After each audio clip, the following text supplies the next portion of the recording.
Area of the tri-oval at the big speedway. There's Chad Reed wearing the green and yellow riding gear tonight. He's going to be in this one with Tim Ferry, Stewart's teammate, and we get to see Grant Langston, first time in a long time on the number 8 Yamaha. Well, and it's good that he's in this heat race. He crashed right in front of me earlier today in the qualifying practice, and great to see him back up on the bike and lined up for this heat race. Starts have been so important here tonight. Oh yeah, good guys have gone down in every heat race that we've seen, and they've had to ride from behind. Here we go, heat number 2.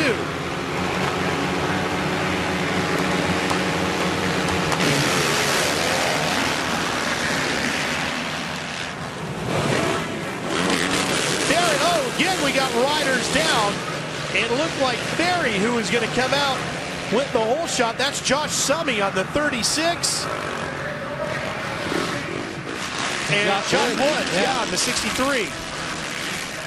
All right, so Reed is in second, chasing Eric Sorby on the 917, and Sorby's really come on strong lately. Well, you know, I think you have to attribute part of that being down. He's been staying down with James Stewart, practicing and doing the motos with him, and says his confidence is as high as ever, and feels pretty good on the bike, definitely good on those starts.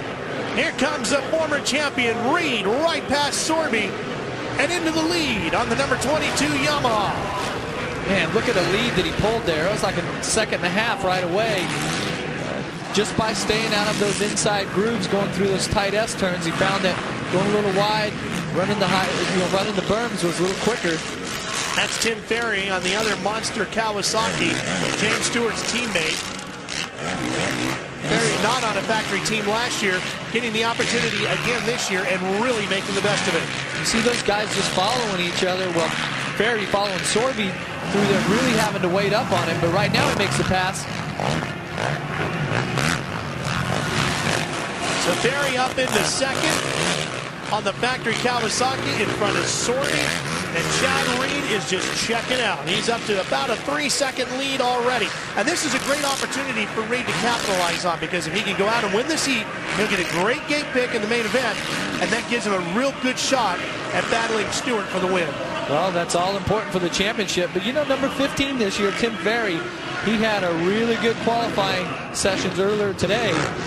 The team, everything's working pretty good together. He feels that he can run with Chad Reed.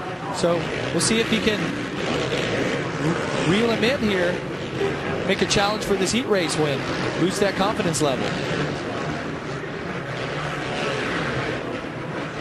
As it has been throughout the other heats tonight, the riders in green across the top of your screen hold the 9 transfer spots. Those in red looking at a trip to the last chance qualifier. Well, I can tell you right now, you see Reed making a little mistake there. Ferry getting through all these deep ruts.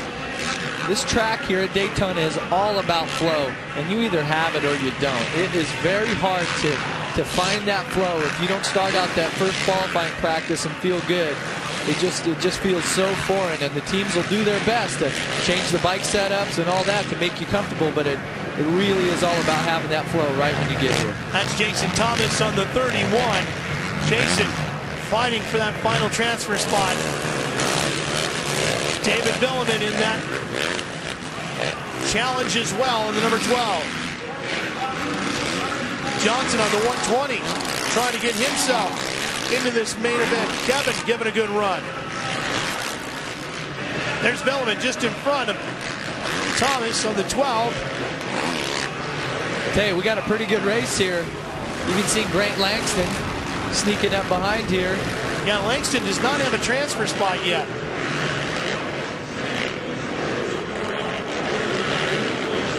Oh, Skinner makes a little mistake there. Gets bottled up in that deep rut.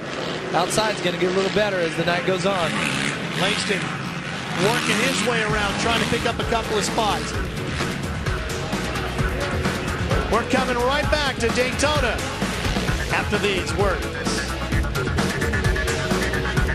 Chad Reed leading heat number 2, the final heat race of the night here at the Daytona Supercross by Honda.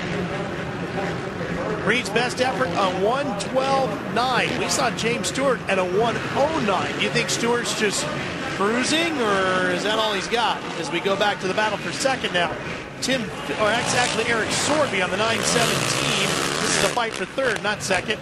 Sorby and Michael Byrne.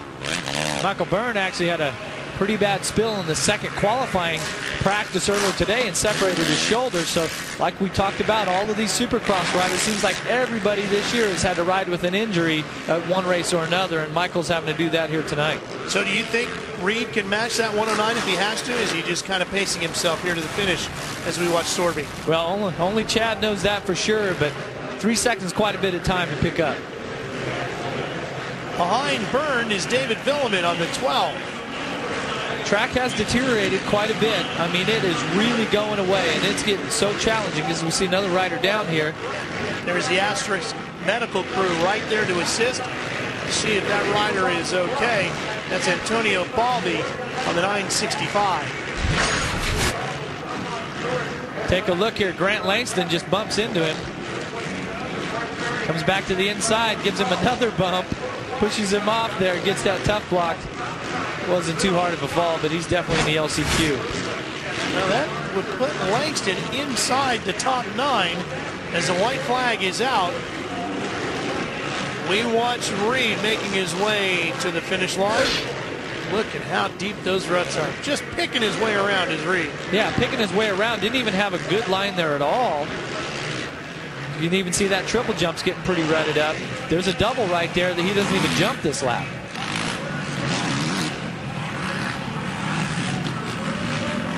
Reed on the Team San Manuel Band of Mission Indians Yamaha, a brand new team, the L&M Racing entry. So definitely a great way to start the weekend here in Daytona and get the flow going and win yourself a heat race. And that he does as he takes a checkered flag. Chad Reed wins heat number 2. Gets himself set up for tonight's main event. So Langston now, we're watching him on that number 8 Yamaha. That's the factory Yamaha. His first race back. And it looks like he's going to make it into the main event here, straight out of his heat race. And Langston's had to muscle his way through here. We'll see if he muscles his way past another guy. With only a couple turns to go. It's Kevin Johnson in front of him on the 120. Now just pulls in behind him, settles for the final qualifying position. There's a big roost to Josh Summey, who's right behind him on the 36. And poor Josh has to eat some dirt and sand and goes to the last chance qualifier. But Langston wanted a race last week in St. Louis. Put it off one more week, and Aaron, he's going to the main. He did for sure.